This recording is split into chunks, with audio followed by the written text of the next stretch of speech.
Cheers, guys. Cheers, man.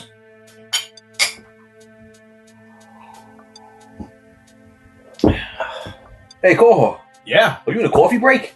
Get the fuck out of here. Oh, man. Hello, everyone. Welcome back. And it's great to be back. Yeah, nice to have you guys back. Thanks.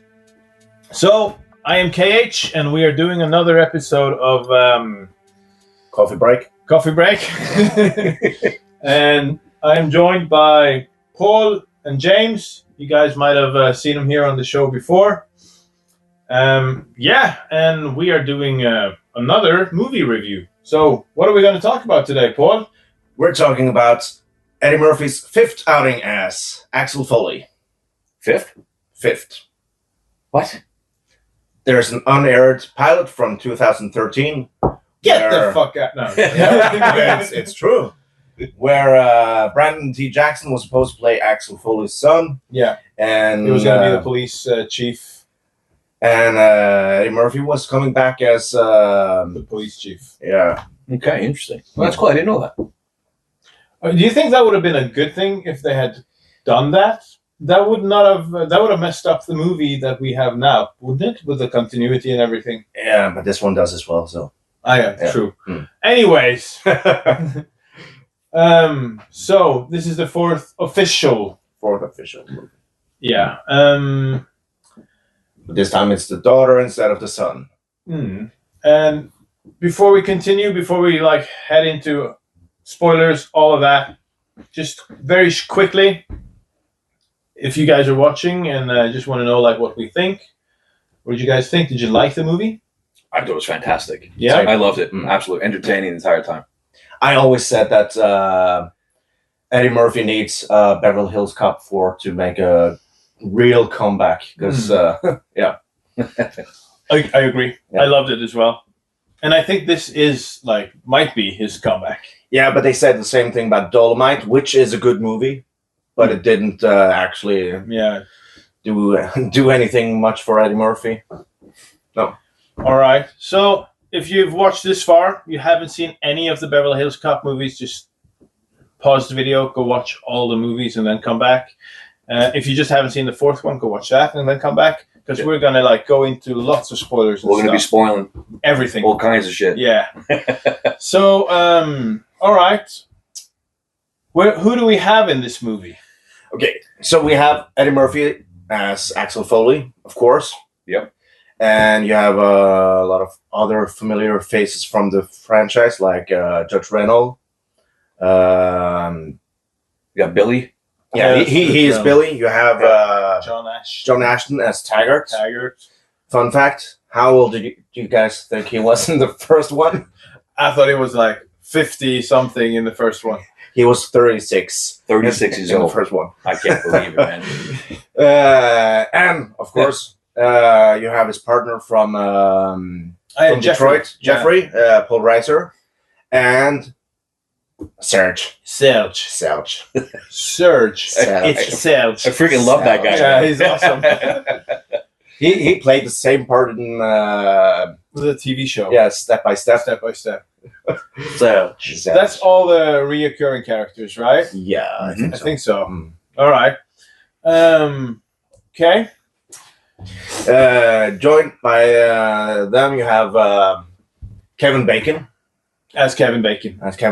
He's He's a douchebag. Yeah, he is. You see, the first scene, you see him in the suit, you're like, oh, no. He's the bad He's guy. the bad guy. And you have Joseph Gordon-Levitt As Robin. as Robin. Now he plays Detective Abbott. And then you have Taylor Page as Jane, The daughter. the daughter. Yeah. And those are the most important ones. And then there's a couple of fun cameos. Yeah, actually, some very cool cameos. Yeah, absolutely. Let's start with Eddie Murphy. What do you think of his his portrayal of this character so long after he did it last time? Do you think it's in line with how he's always played this character? Was he different? Was he more mature? There was just one thing missing Okay, what's to that? make him perfect. The laugh. The laugh. Yeah. He didn't do the laugh. No, He didn't do it. not in the Not fourth even one. once. No, he doesn't like do it that. anymore. Even though it was his laugh, he don't do it on Ah. movies anymore. Oh my god!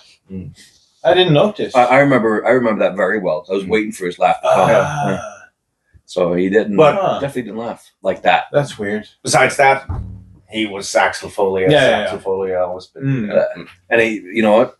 He doesn't age. No, what's No, up with that? compared to the other characters? Everyone else, they looked so old. And Oh then my it was like goodness! Eddie Yeah. Murphy was just the same. Yeah.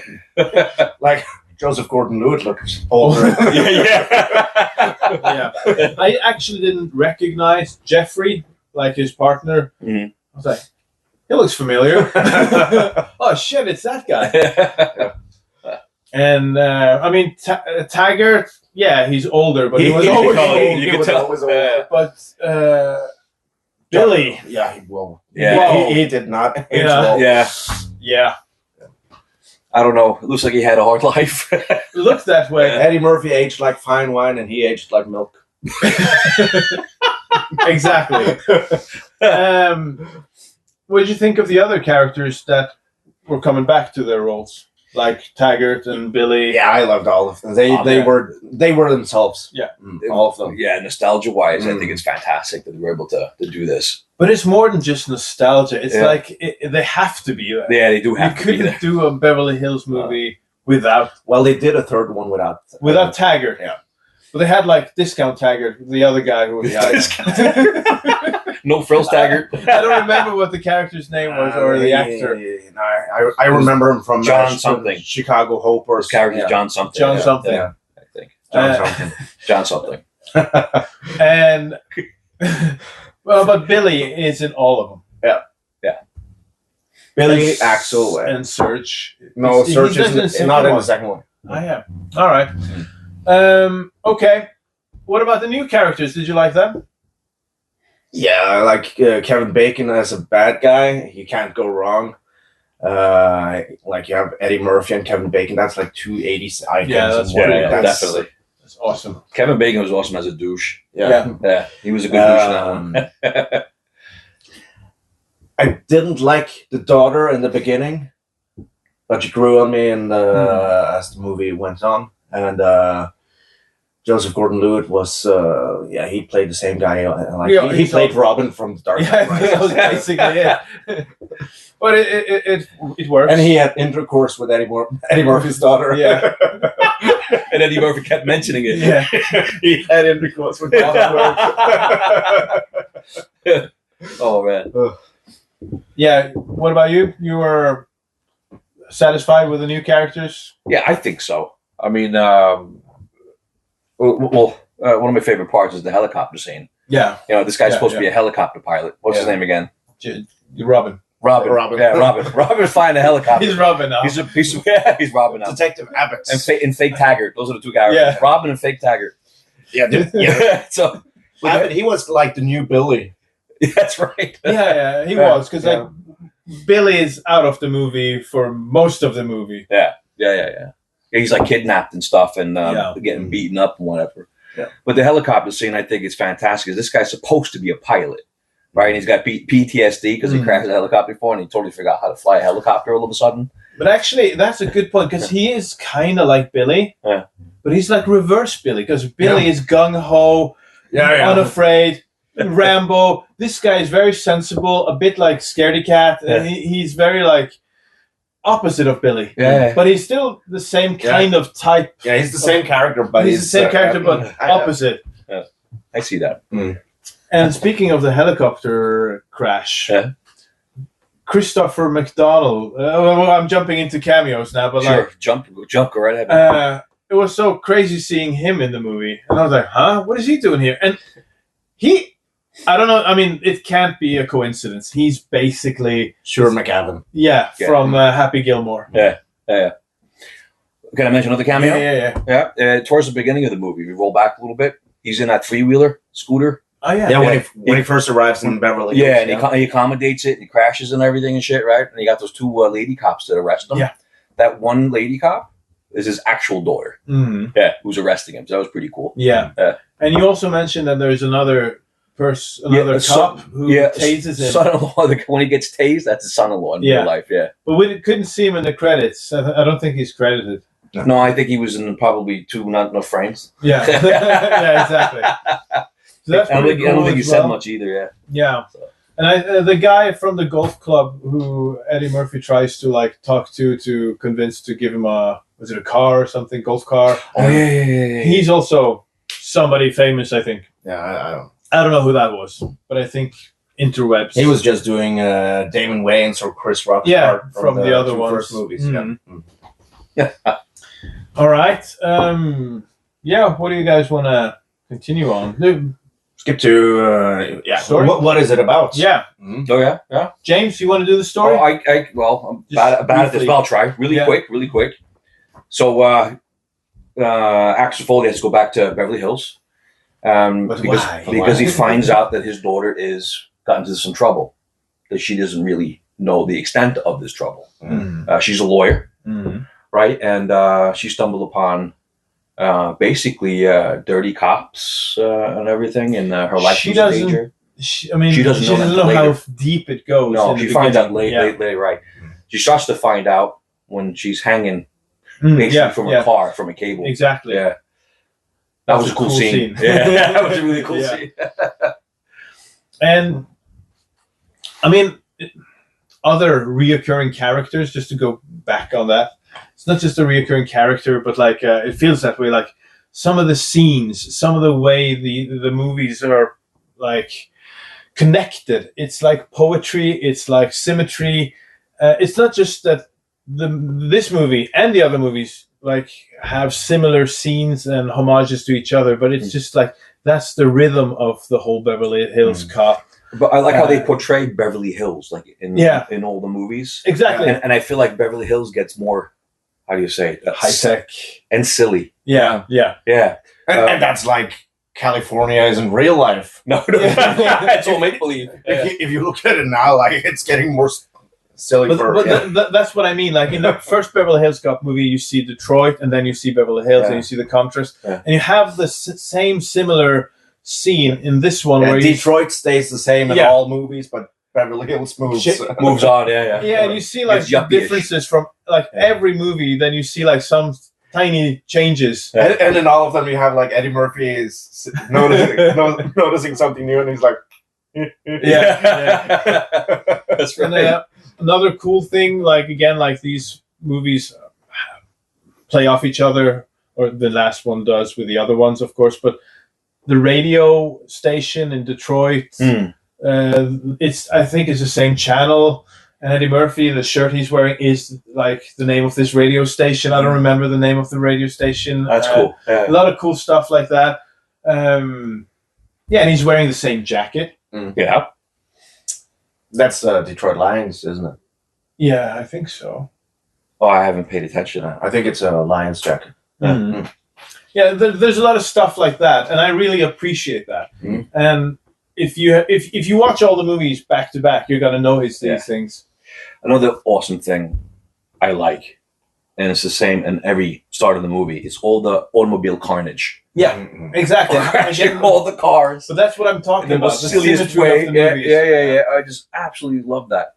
And he did not disappoint in 4. No, absolutely not. And again, since we're on the subject, in the first movie, when he's driving he's in the back of that truck with all the cigarettes and stuff. And he's hanging from the chain. Crashing through all the cars and everything.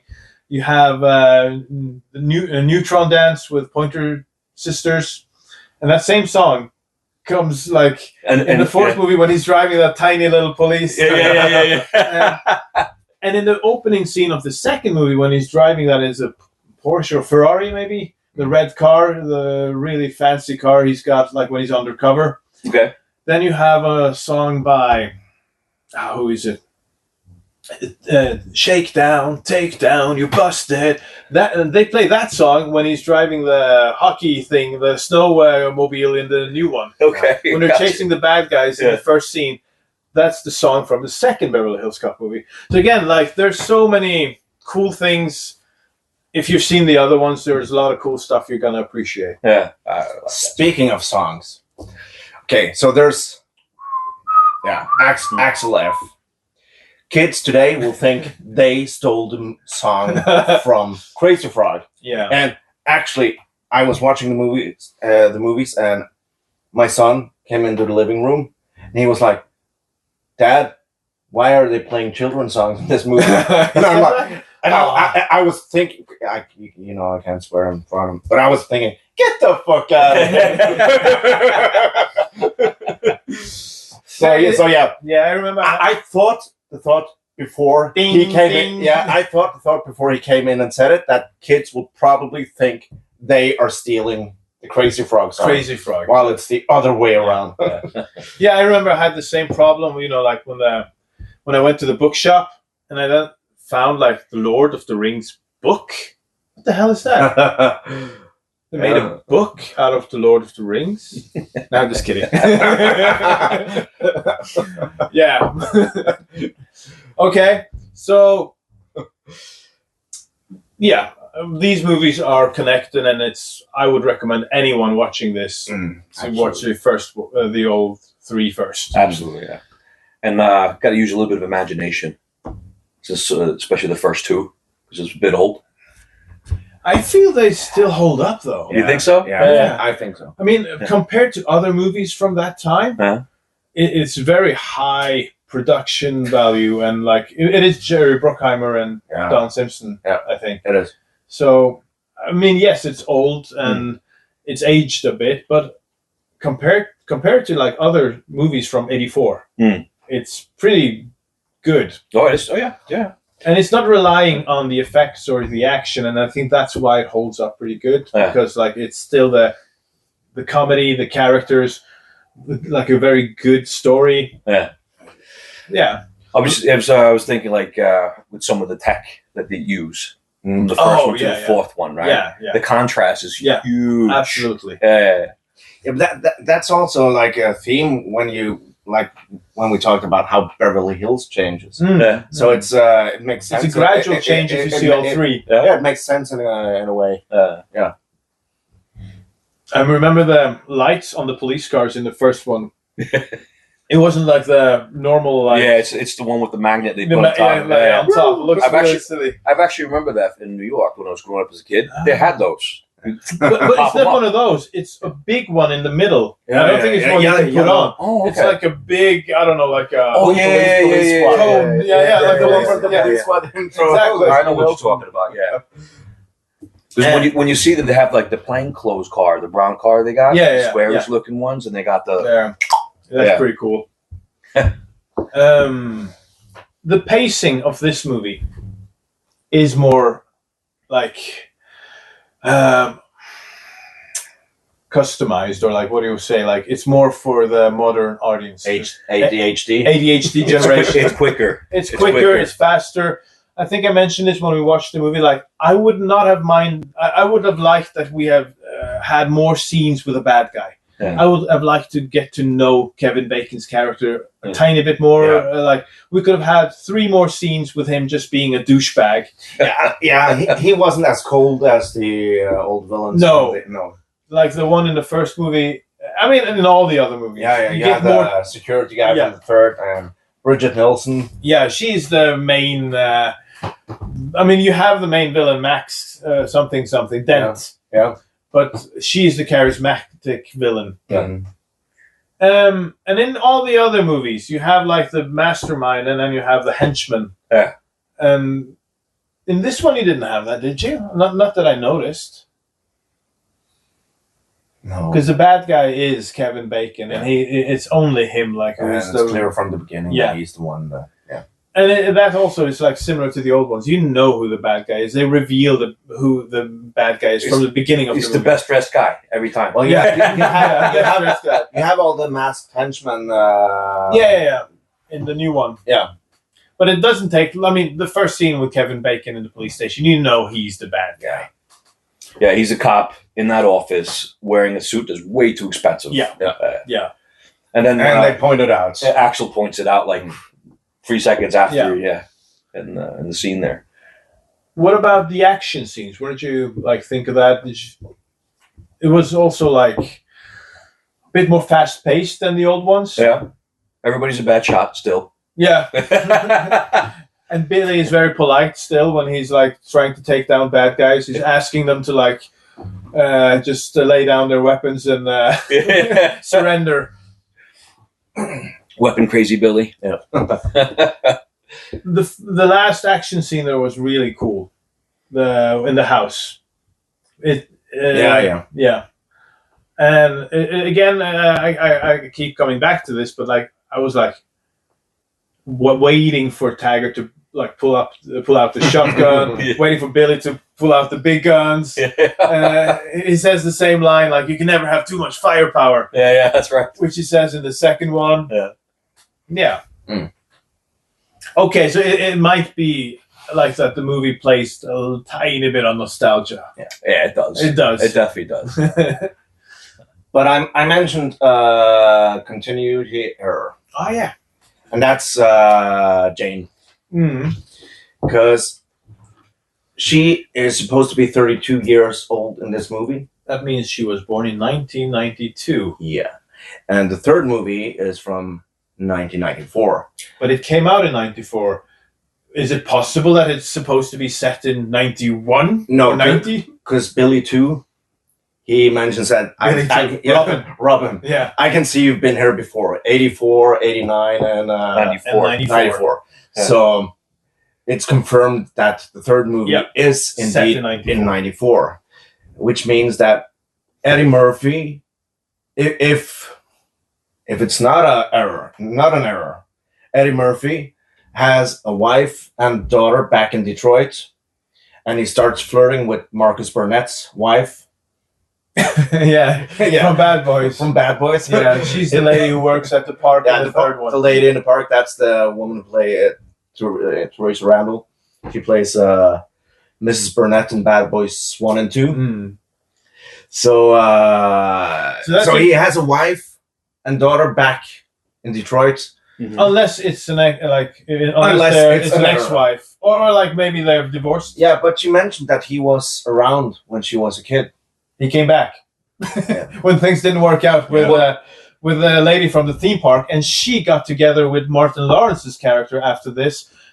See where I'm going with this? We need a crossover, guys. We need a crossover between Bad Boys and Beverly Hills Cop. But Marcus and Teresa Randall, they already have kids in Bad Boys, which is set in 95, 96.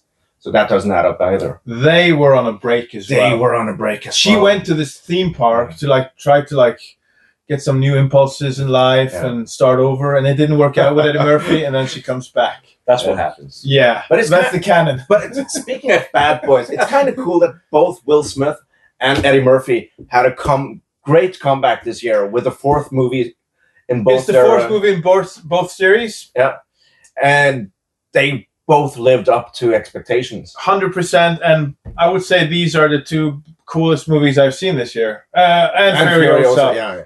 So yeah, you don't.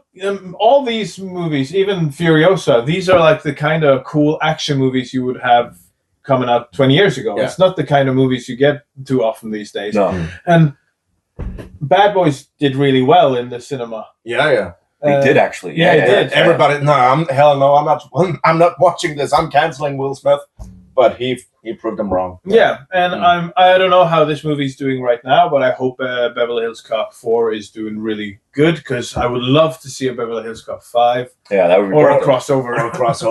I would rather a crossover. That would be awesome. That would be pretty cool.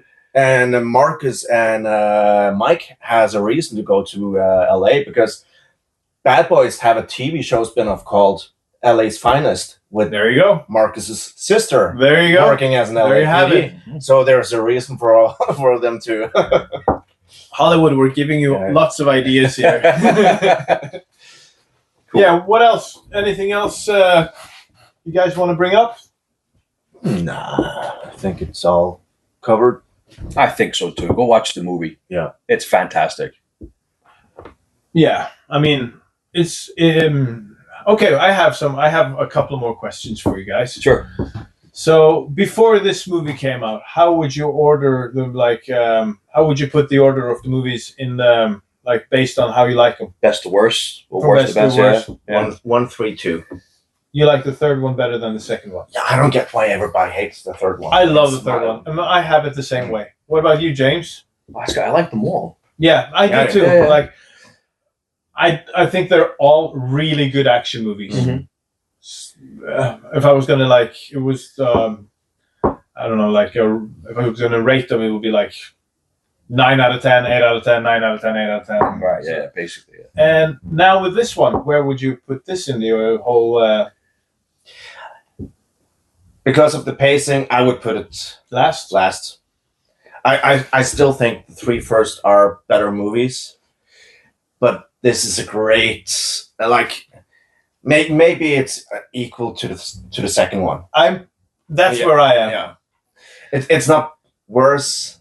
It's not better. So yeah, so it's on. Yeah, around the third with the second one. Mm. Yeah. Well, for me, what makes it different? It's more of today. It's more modernized. Yeah. And you like that? You like that? Style, I don't think that's a problem whatsoever. No. You have to fit it in there. Yeah. You know.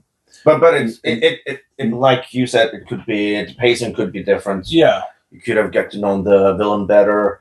Like, yeah. And I have even more stuff to talk about. And same thing when like the scene when Robin and Jane sees each other for the first time in the movie, like. The way we were caught off guard as Axel Foley, I think it didn't work well. Oh, you didn't like the romance thing between the... Not the romance was good, but I think the story could have been there already, like presented in some way for us. I don't know. Because, I mean, I didn't mind the romance thing between... really wasn't any chemistry there. No, it wasn't. No, they didn't have any chemistry at all. So, but what I did like, and what kind of worked, or as you say, grew on me as well, was the father-daughter relationship they have. Yeah. And how she kind of is pissed off at him, and he's trying to kind of fix it, but she doesn't allow him to. But then she's like, "Oh shit, I'm in deep trouble." And the cool action scene when the mafia guys, the cartel guys come and try to kill him off. That's a really cool scene, and that's the first time you see that they're kind of bonding over this whole crime investigation thing. Nothing like violence to get you bonded. Yeah.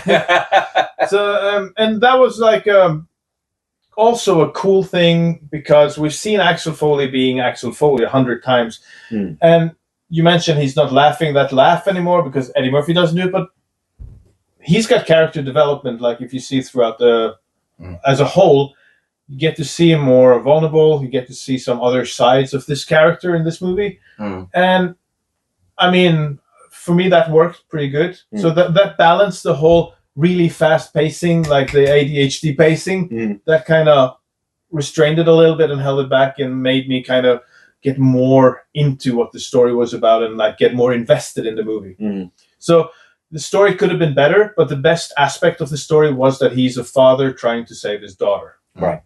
So I just wanted to throw that in there too. Well, that was basically the whole point of the movie. Yeah, exactly. Yeah. Exactly. So. And the movie without this would have just been like the same thing as before. Yeah. Not that but that would have worked too. I wouldn't have minded. I wouldn't have minded, but it was pretty cool that they did something a little bit different. All right. So, but they did the Bad Boys thing with introducing the kid, like in Bad Boys 3. With, yeah. With the kid. Yeah. They did a Bad Boys 3. And again, that's since you're bringing Bad Boys back into the conversation, I feel there's a lot of similarities between these two movie franchises. Yeah. Marcus and Mike they are basically both Axel Foley split in half. Yeah. You have the competent, really good cop Axel Foley. Yeah. Mike Lowry. And you have the goofy comic relief Marcus Burnett, yeah. And I don't know if we would have had a Bad Boys franchise if it hadn't been for Beverly Hills Cop paving the way for it. No. And so that's also a pretty cool thing that now in 2024 we get a new movie in each. And you also have Jerry Bruckheimer. Yeah, in both franchises. Yeah. Nah, we need that. We need the crossover. We need the crossover. All right. So, have you guys seen the movie? What did you think? If you haven't seen it, go watch it. Is it possible to see this without having watched the other ones? No. Do you think you can watch this if you're not like as old as we are? And then Surge wouldn't make any. I think you have to see all the throwbacks with Billy and Taggart. Like nothing would like. All it doesn't work. No, it doesn't work without the. Yeah. That's a really good question. You think about the different generations. Because that's what I'm thinking. Like, could you introduce this one to like today's?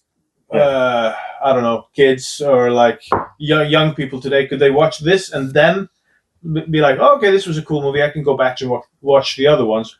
Or is it like, nah, you have to actually see them? Well, there's a few differences with generations today compared to when we were growing up, right? Yeah. Well, how old were you when you saw which one? The first one. I watched the first one in first grade. I was 8. Yeah. I mean, I was way too that's young. the thing. I mean, that kind of what do you call it? The censorship wasn't the same back then. I was watching really young too. I mean, it wasn't like my parents were allowing me to watch these things. It was just like it was just we went to our friends. Watching it. We had ways. Or my parents were in the living room watching with us too. You know, it wasn't as strict. It wasn't as strict in the same way. No. And my parents didn't have a clue what I was up to. Yeah. And me as an adult looking back, remembering the first movie, it was more an action comedy or a comedy with action. Yeah. But rewatching it now, it's an action comedy. Yeah. It's an action movie with comedy in it. Yeah. So that's how things have changed. As also, like the definition of an action comedy and a comedy with action, all that. 20 years ago, it would have been different from today. Yeah. Yeah. Okay. I'm done. Yeah. So am I. Yeah. Get the fuck out of here! Okay, thanks for watching, guys, and we'll be back to do more movie reviews. Absolutely. Yeah. Thanks for joining me, guys. No problem, man. Cheers, guys. Cheers. Shaka-ka-pow. Now get the fuck out of here!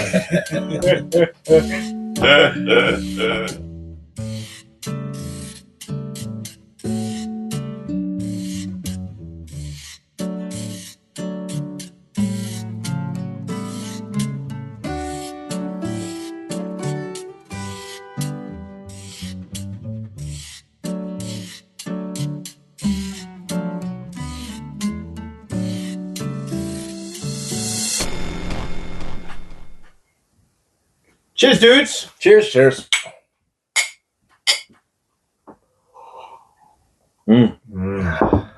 Hey, Cohort. Yeah. You on a coffee break?